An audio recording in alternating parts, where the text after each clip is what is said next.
Hi, you have tuned into the Raging Aggron channel, and I'm your host, Djingis. And I'm here with our week 4 battle in the TBL. And today we're squaring off versus a very good friend of mine, Thorsak.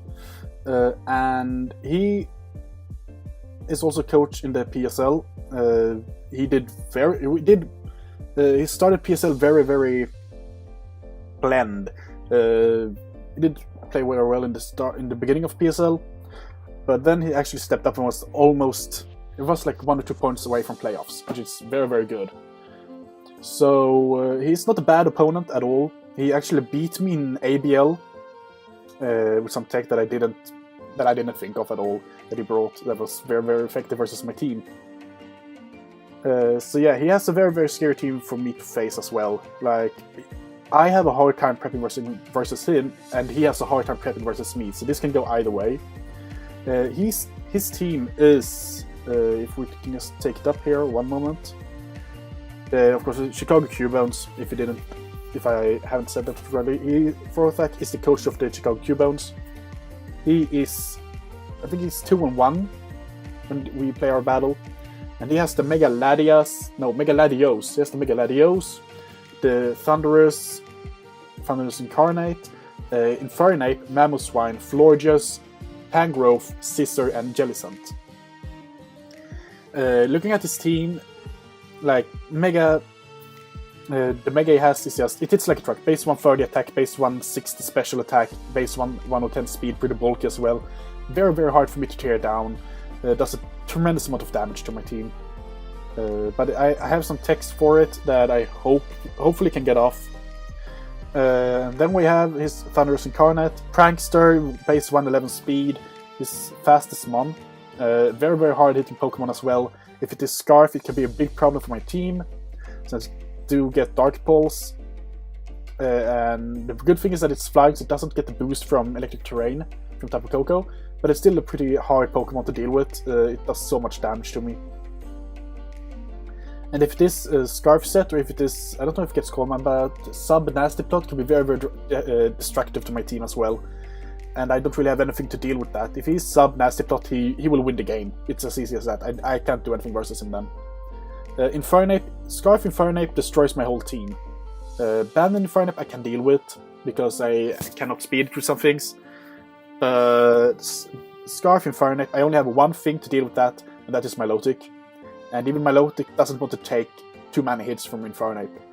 Mammothswine, I'm not that scared of Mammothswine. He can bring it if he wants to. I don't threat Mammothswine. Because it's only base 80 speed. If it was like base 100 speed, it would have been worse to deal with. Fucking hell, I hate that I am this itchy. But Mammothswine is a very good Pokemon overall. Very hard to deal with as well. But not for my team personally, but for other teams in this league, it is very hard to prep for it. Florges is a very good fairy type, a very bulky on the special side, can actually wall my team pretty well on that side. So if he decides to bring Florges, I will have a hard time. If he doesn't bring Florges, I have a bit easier way to win. Tangrowth, I don't see why he wouldn't bring Tangrowth in this matchup, but at the same time I do have a Darmanitan, and I also have I don't have Stab Braver, but I do have a Brave Bird user, Tapu Koko, so yeah, I'm not that scared of it. Tangrowth could come, it could stay home, I don't really care. Assault Vest Tangrowth could be a bit of a problem for me, but I'm not that scared of it. It would just be annoying with the regen ability. Scissor is a very scary Pokemon for my team, because Banded Bullet Punch is a 2 KO on most things on my team, that is on the frailest side of things. It also gets good coverage. SD is extremely scary for me. But I predict him to bring if you're looking at his team, Scissor almost has to be bulky if he brings it, because he can't bring all of his bulky Pokemons at once. So I'd have to make Scissor a bulky Pokemon versus my team, at least in my mindset. And then we have Jellicent. The only thing he has that 100% can stop Darmanitan, so Jellicent will 100% come. So if I would have to predict the 6 months that he will bring, I would say Mega Ladios, Thunderous, Scarf Ape, well, I would say maybe DD Yeah, DD, EQ, Outrage, Psychic or something on Megaladios. Then I would 100% think Nasty Plot, SD, Thunderous Incarnate, maybe Scarf Incarnate. Thunderous. I don't think he will bring Scarf though. It would be very, very easy for me to deal with, actually. Infernape, Scarf Infernape would be such a problem for me, but I'm not that scared of it. I don't think he will bring Mamoswine at all. The first 3 months he will bring Florges is a maybe, Tangrowth is a maybe, Scizor is a 100% Pokemon to bring because of the priority it has, and Jellicent is 100% Pokemon to bring. So he has like the first 3 months and his last 2 months of his draft will come, and then the last spot is a toss-up, in my opinion at least. So let's go over the team that I will bring. I will bring Lacuna Coil of Milotic, Flame of Marvel Scale, Scroll Recovery Toxic Ice Beam, 252 HP, 152 defense, bold nature, 100 in special defense. This thing is designed to take 100% be able to take on Banded Infernape or Scarf Infernape. Thanks to the Flame Orb, I can wall it pretty well and I can just recover up. The Toxic is there so I can touch his Jellicent and his Tangrowth on the better. Well, so I can touch them better. I can also survive one I can survive one Thunderbolt from his Thunderous as well. So Milotic is just a good Pokemon overall versus his team. Then we have Rob Zombie, our Gliscor with Toxic Orb, Poison Heal, Knockoff, U-Turn, Earthquake, Stealth 252 HP, 4 attack, and 252 defense plus Nature, with Impish Nature of course. This thing is just here to get some U-turns off, to knock off things to get up Stealth Rocks early or late game.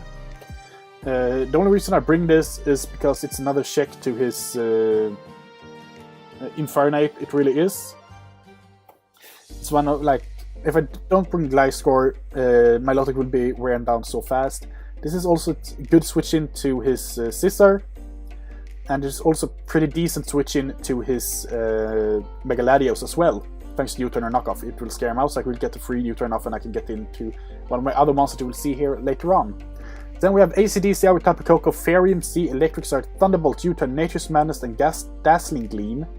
24 attack with 252 special attack, mild nature with 232 speed. This thing outspeeds everything on his team. 100%. I'm pretty sure that I actually made it so I outspeed Scarf or something as well. I don't remember which, but it doesn't really matter. I outspeed everything on his team, barring Scarfers on his base 80 months and over, I think. But it's just a great Pokemon overall to have on this team. It does so much damage to his team. U-turn is a guaranteed 2 KO, I think, on his Mega. So it's just good to have. Nature's Madness is there to just nullify the regen boost on his Tangrowth, in case he brings it. Fairium Sea is just there to hit hard with the Dazzling Gleam. I didn't want to go for Thunderbolt since he has a Electrium Sea since he has Mamoswine. So yeah, that's why we have the Fairium Sea here. Life would have been very, very good this matchup, but I decided to go with the Fairium Sea just in case I will hit that just tad bit harder. Then we have In Flames, our Darmanitan, Choice Scarf, Sheer Force, Earthquake, Flare Blitz, U-turn, Rock Slide, 252 Adamant attack, a 108 defense, 108 special defense, 14 speed. This thing outspeeds everything on his team barring Scoffers, and I can't get 1-hit KO'd by any of his Scoffers unless it is... well, I can get 1-hit KO'd by Scarf Earthquake, but nothing else. I should be able to eat everything else pretty well. I can U-turn on everything on his team. I can get Earthquake, Flare Blitz, Rock Slide, everything like that. I will just hit tremendously hard versus his team. So yeah, that's Darmanitan for you. And then we have Dream Theater with Mega Alakazam, who makes a comeback for week 4 after sitting out on week 1 and 2, and then being here for his debut last week, and now he's here again. Trace, Psychic, Shadow Ball, Hidden Power, Fire, and Calm Mind. 44 defense, 252 special attack, 212 speed, timid nature. This thing, I'm pretty sure is EV'd to outspeed Scarf to Mamoswine. If I'm not 100% wrong, I might be wrong on that, but I'm pretty sure that was the calc we did. I 100% outspeed everything on his team. Might be plus speed on some things that I don't remember right now. Well, it doesn't really matter. I should be able to outspeed everything on his team, even 1 or 2 setup mons in the best of worlds. After Coal Mine, I wanted to KO almost everything on his team, and before that I wanted to KO. I tried to KO most of his things.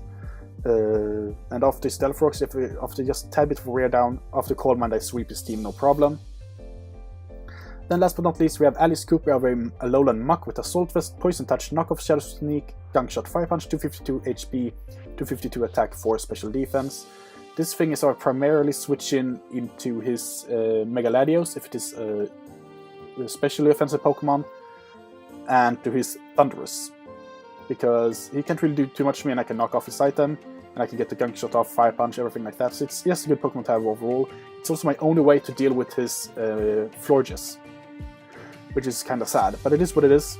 So yeah, this is the team we will bring for the battle, and I will be back when we are in the battle. Of course, it's a replay once more because I didn't have time to record it. So yeah, I will see you in the replay, of course. Okay, so here we are versus Forsac, and he brings the Thunderous Incarnate, his Scissor, Mamoswine, Mega Latios, Jellicent, and Tangrowth. Looking at this team, it's pretty clear to say that Scissor almost has to be bulky offensive. Wouldn't be surprised if it is an AV user even, because that would be pretty good versus me. Mamoswine is almost has to be Life Orb. Thunderous could be anything really. Same with Latios, but I think Latios would be a DD set. Jellicent and Tangrowth, like, I'm very surprised that I didn't see Florges, and that I didn't see his Infernape, because Scarf Infernape runs house on my team. So no, I'm really glad we didn't see the Infernape here, but let's see what happens in the battle. I lead off with Darmanitan, and he leads off with Thunderous. I decided to switch out, hard switch, not revealing my Scarf. I got the Alice Cooper. This is my best switch into this thing, and I take a Thunderbolt pretty well. Looking at the damage there, I did actually calc, and I confirmed that it was Scarf pretty early on. So that was pretty good for me. Well, either Scarf or Seamon, but the Seamon is Infernape, so it almost has to be Scarfed in that case. Or Lefties or something like that, but that didn't feel pretty well. And he goes into his Scissor here. I go for the knock off a pretty good amount and knock off its leftovers. And then I click Fire Punch after he gets rid of my Assault Vest. Fire Punch and bye-bye Scissor. That's great for me because now Scissor is done so long, so I don't have to worry about that, and I can deal very good damage to the rest of his team. I just decide to go for the Shadow Sneak, deal some damage to Mamoswine, and I also get the poison off the Poison Touch, and then I decide to just let Alice Coop go down. So that thing is poison now. It's not it's not Life Orb, so I don't really know what it is. I go for the U-turn here, and I go out into Tapu Koko, I think it is, yeah. And I'm pretty sure that I just click U-turn here as well, because he doesn't put stay in. I wanted to KO this thing. He goes out into Tangrowth, I click U-turn, I'm pretty sure, and I click Thunderbolt, confirming that it is Assault Vest Tangrowth, and then I just switch right back out, not revealing what item I am. Felix knockoff, like I didn't really need my Milotic in this matchup. He goes out into his Jellicent, I just click Toxic, predicting that, because that's what I need. I needed the Toxic damage in this thing, otherwise it would be very, very hard to deal with. I go right back out into AC/DC, and he clicks Shadow Ball, dealing a good amount to me. I don't remember if he stays in or not, but I'm pretty sure he doesn't, and I just click U-turn here. Right, yeah, I clicked U-turn here, dealing around the same damage as I did with the Thunderbolt, and I got into Darmanitan. And I click U-turn here as well, I'm pretty sure. No, I clicked Fair Blitz. Wanted to kill the Mamoswine, so Mamoswine is gone so Lumso. Yeah. And here comes this Mega. I'm switching right out into Milotic, because Milotic is my best switch into this thing. I eat the Earthquake pretty well. And he goes for Thunderbolts, I'm surviving that, which is pretty darn good, and I go for a Toxic, connecting the Toxic, which is great. Now it's Mega Toxic as well, so if it, in case it's sub, I can't really do anything. He gives me a Shadow Ball, I'm fine with that. This is a free switch in into my Tapu Koko, and I can go for U-turn here, which is exactly what I do. He switches out, I just go for U-turn, No, I went for the triple tackle. Yeah, of course. I'm stupid. Dealing a good amount to him. And then I go for the U-turn. Wearing down his Tangrowth pretty well. And he goes VQ. I'm immune to that, which is great. Predicting that. And then I get my Stealth Rocks up this turn. And he has nowhere to get rid of them unless he's defog on his Mega, which I don't think he is at this point. I stay in, eating the Shadow Ball. And I'm just clicking knockoff here. No, I clicked U-turn. Dealing good amount of damage. I did not click knockoff, I clicked U-turn. Going out into the Manitan, just click U-turn again. And I'm pretty sure that he tries to save this thing. No, he did not. He let it go down. Great. Click U-turn again. I can go out into my Alakazam at this point. He goes out into Thunderous here. I'm fine with that. At this range, I switch out directly to Rob Zombie. Of course, why wouldn't I? He goes for Dark Pulse. I just wanted to see that he had that. He does have that. Now I'm also sure that he's Scarf because he went directly into Alakazam on that, so he's 100% Scarf. I went for the knockoff, getting rid of his Assault Vest on the switch-in on the Tangrowth, getting Poison Heal back up. I don't really care what that was here, just click knockoff again. Letting him kill my Gliscor. I have no real need for it any longer. Now I can freely go out into Alakazam here, and I can Mega Evolve, and I can click Atreus Generator, of course, and I can click Calm Mind. He can't one-hit KO me at all unless he's offensive, which it isn't. Building 50% to me with knockoff, I'm fine with that. Go for the Psychic, killing the Tangrowth, and then I click. Then I know that I should be able to survive any one hit he goes for. He goes for Thunderbolt, which was a roll to kill me actually.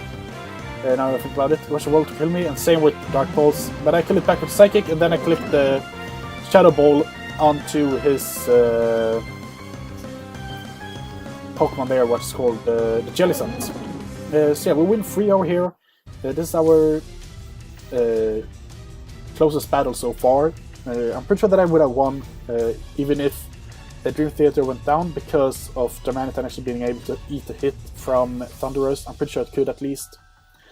Tapu Koko maybe could have eaten a hit as well from Thunderous, but it is what it is. I'm pretty sure that I would have won this battle either way, so it doesn't really matter too much. But I'm glad that Dream Theater actually came through and won the battle for us. So yeah, I'm sorry for the late upload for this battle, of course. But thank you for watching this video, guys. I will see you in the next one.